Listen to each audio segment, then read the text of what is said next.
Good morning, everybody, and thank you for having me back. Well, we can't go into a year called 2020 without thinking of things like vision and perfect vision and all of that hindsight and foresight and inner sight, as it were. So you were asking where the titles come from. That was definitely part of it, because in all of the inter-ministerial emails I've been reading for the last couple of weeks, vision has been really on top of the list of everything. So in his book, We Are More, my friend John Bigelow tells of visions that have guided him through his choice-making process. And some of you may know John from the Journey of the Heart series that he's facilitated for many, many years. An opportunity to explore our inner selves. And he talks of these visions, and he doesn't declare that, you know, he's seen ghostly images or anything like that. He clearly admits that it's more just an impression of something that strikes him. And really that's the way it works for all of us, is that we just get an intuitive feeling, something, and you can call it a vision, you can call it a light, whatever you like to call it. And New Thought uses visioning, a mindful process of inviting ideas to reveal themselves when issues require solutions. It's kind of a formal process. There are several people who are educated in guiding these visioning sessions where people get together and allow Spirit to reveal solutions to particular issues that they might be working on. Now, Thomas Troward, who I believe you referenced earlier, is known in our teaching as kind of a long-winded type of fellow. He doesn't seem to understand the concept of a short sentence. But he stated in the Edinburgh Door Lectures that the relation of the intuition to the imagination is that the intuition grasps an idea from the great universal mind in which all things subsist as potentials and presents it to the imagination in its essence rather than in a definite form.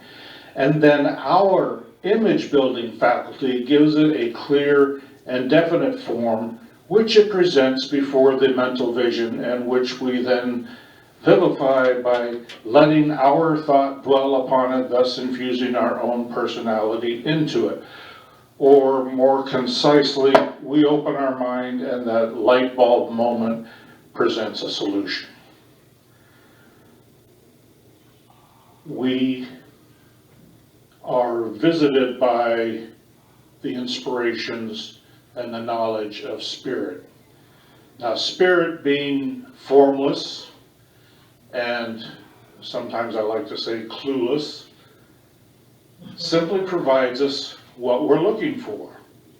So it's up to us as these earth-dwelling beings to give it some sort of form, whether that be a mental picture or just the acceptance of an idea, which is kind of the vision process that my friend John Bigelow is referring to, is that Spirit's just casting it out there. And it's totally formless when it comes from Spirit. And being a human being, he or any of us who receive images this way simply relate it to our own experience. If we are accustomed to thinking of angels, we will see some sort of an angel perhaps. Or if we just hear voices, we'll hear voices. Now, I will caution you, if those voices are telling you to do evil things, you might want to seek professional help. But if these voices are simply giving you inspiration, obviously this is the way it works. And we need to pay attention to that. We see the light at the end of the tunnel. The inspiration comes to us and we get that light bulb moment that simply says, oh yeah, that's what I'm looking for.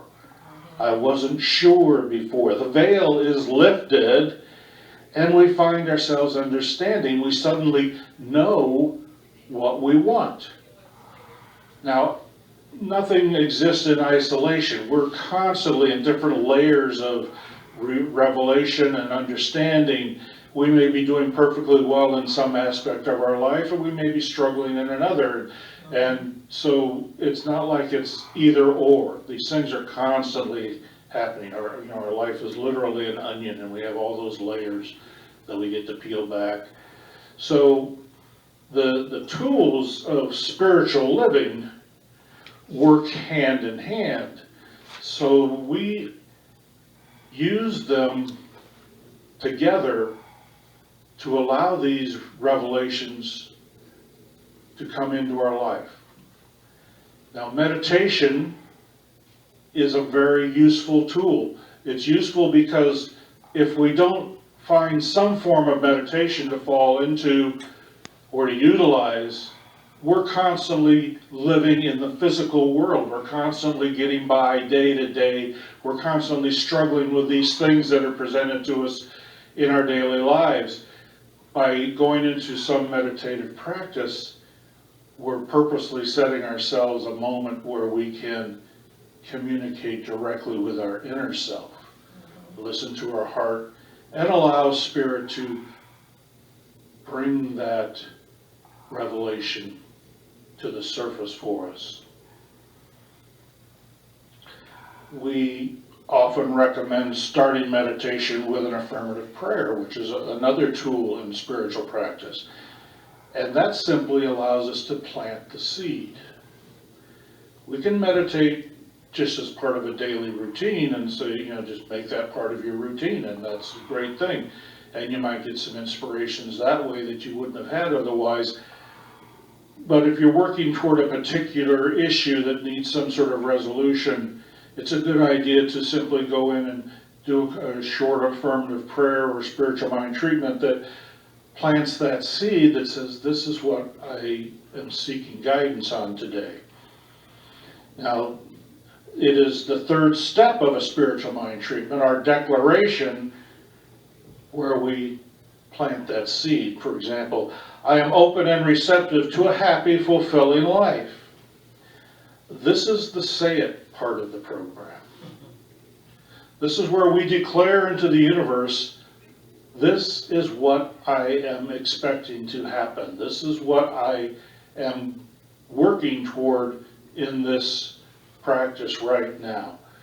We get the inspiration, we get the aha moment where we see it, where we understand, oh yeah, I'm feeling a little bleh. Something's missing in my life. I'm just going to use this example throughout the talk, so bear with me, you can plug in your own issues.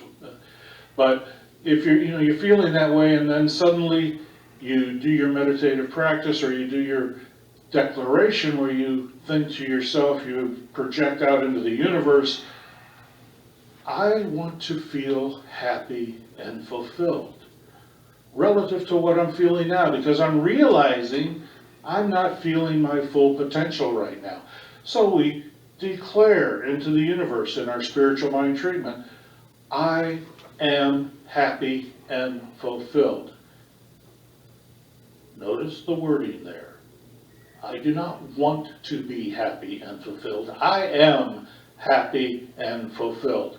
I've said it. I've put it out there.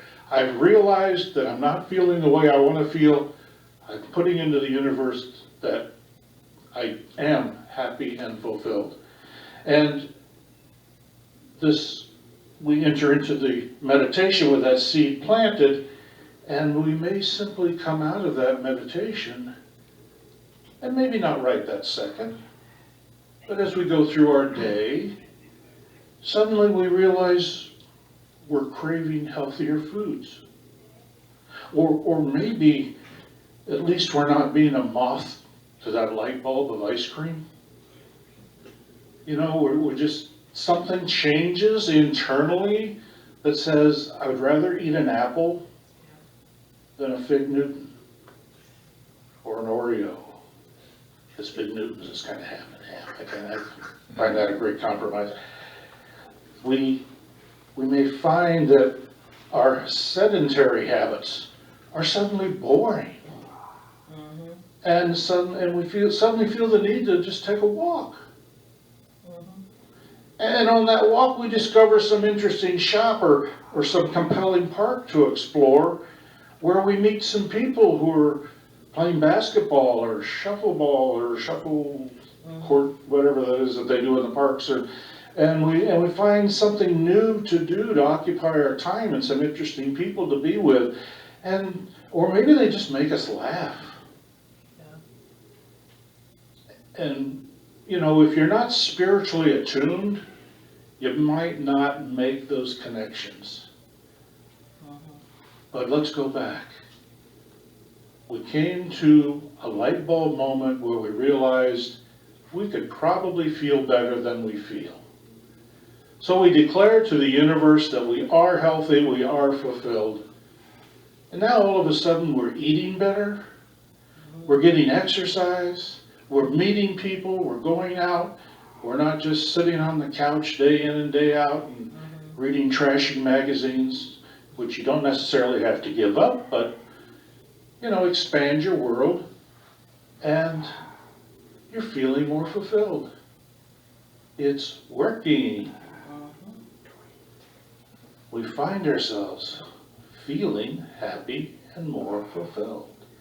Now, if we are spiritually aware, if we have a spiritual practice that brings us into a room on a regular basis with like-minded people, we realize what we've done.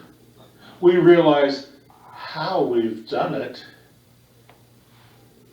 And we recognize we could probably do this again, and again, and again. We've demonstrated the parking space. Now let's demonstrate something more.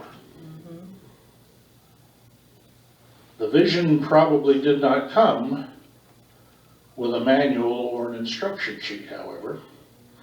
The process simply requires us to set a big picture goal, get out of the way, and trust Spirit to work out the details. Oh, by the way, that taking the walk thing, that is doing it. That's having a good idea and acting on it, because a good idea is useless if we fail to act on it. One of my teachers was fond of saying, "Get your butt out of the way." Oh, I would take a walk, but I'm too tired. I would take a walk, but I do not have time. I would take a walk, but I need to fix dinner for the kids, but I know I should take a walk. Damn that self-determination clause in our spiritual contracts that prevents Spirit from forcing us to do anything against our will. If it were not for that, we would all be living our perfect spiritual lives. So we do have to choose to do it. People are often put off by the mere thought of meditation. It doesn't work for them, they think. I try to sit quietly, but my mind takes off in 1,000 directions. Well, let it. Just let it. Let it go. Disney characters even sing about it. Let it go. You hear this teaching all the time. Let it go. Then rein it back in by thinking to yourself, that was interesting. And then let it go. Yeah. You were sitting there seriously trying to meditate, and you started thinking about what you needed to fix for dinner. Okay, you gotta fix dinner, but you don't have to think about it right now. Let it go. All of the devices available to help us meditate are useful to some degree, especially in the beginning. Some think a glass of wine is useful, others a fifth of tequila, but Ralph Waldo Emerson reminds us, the sublime vision comes to the pure and simple soul in a clean and chaste body. Numbing our minds, reduces our prospects for recognizing a good idea when we see it. If we are polluted, we are dealing with the pollution, an effect, not the cause. Do not text while meditating. In the time your attention is diverted, you may miss millions of opportunities for happiness or run straight into emotions around a crazy ex-lover and undo years of recovery. Those thoughts may come into your meditations. Let it go. Come back. Forgive yourself for straying. Let that go and get back into the silence. If you're new to this, trust me, like anything else, it does get easier. I used to exercise thinking that if I lift 10 pounds, eventually 10 pounds will become easy and I can move to 15 pounds. Well, somehow that never worked for me. The 10 pounds still felt like 10 pounds. But I do progress spiritually and find that meditation is a little easier with practice. A little mood music, a candle to stare at, some breath control exercises, and so on, all help to divert our minds from the everyday and help us know that this is a special time. It's an opportunity for us to set aside the busyness of the day and simply give ourselves the gift of silence and inner communion. So if those things are useful and helpful to you, by all means use them. If it helps you to sit in a particular posture, by all means do so. Not because God or Spirit requires it of us, but because it helps us as a tool to remind ourselves that this is our gift to ourselves. This is our special moment. This is our opportunity to say and let it go and not think about those other things right now. I can share with you a quick personal experience. I was on a retreat on St. John's Island with a bunch of like-minded people, and it was my second opportunity to go through this process. So I was doing these breath and breathing exercises, which the first year I had done it, I found so amazing. I mean, it was better than sex. It was the most amazing release of emotional distress and angst. And I couldn't wait to get back and do it again the second year. And there we were all out on this beautiful patio on this private residence in St. John's, and we were getting into it. And there was one person in our group who I knew was there for other reasons. He had a business interest on the island, and he had taken advantage of our retreat to be there for that purpose. And he wasn't participating in this particular exercise, but he was in the sunroom just off the patio. So there we were, all getting into our otherworldliness, floating out of our bodies and enjoying this spiritual communion, when suddenly a cell phone. No.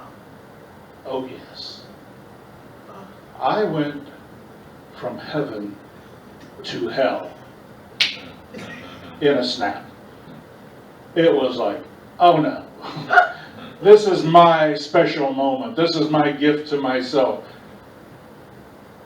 I went to a fair amount of trouble to be able to be here, looking forward to this hour, you know, and now that, and now I was later invited by the facilitator to let it go. But I really didn't want to let it go at that moment. I was really angry that this special gift to myself had been stolen from me. And it took me quite a while to get over that. But I can look back on it now and laugh. It's only been 20 years, you know. And I did let it go a long time ago. I haven't been carrying it around until this morning. But those kind of things do happen. As the practice becomes more familiar, the trappings are less important. Drawbridges, railroad crossings, and the Publix checkout line all become opportunities to connect with our inner selves. You're stuck there anyway, so take advantage of the opportunity. You don't have to zone out entirely, especially if you're sitting in traffic waiting for a train to go by. You better pay attention, because the guy behind you is definitely going to let you know. So Holmes reminds us that the spirit is neither sad nor depressed. If you would catch the vision of the joy which should be yours, you must dry your tears, you must lay aside your fears, you must think from the inspirational center within you, which is nothing less than the divine in you, singing its song of life. Holmes is telling us to focus on our joy. We are not wishing, we are not bored and lonely. We are declaring our happiness and fulfillment. We are not afraid of dying alone. We are thankful for all the joyous people in our lives. Holmes reminds us again, you should enter into these activities with a new sense of reality, with a penetrating spiritual vision which sees through the effect to its cause and knows this cause to be good. We don't always see the cause as a good thing, but every reaction is an opportunity to react with love, to react with joy. We see our joyful mind, and we are joyful. We declare our joy into our spiritual practice. We listen to our inner guides and act on the solutions revealed. We see it, we say it, we do it, and so it is. Thank you.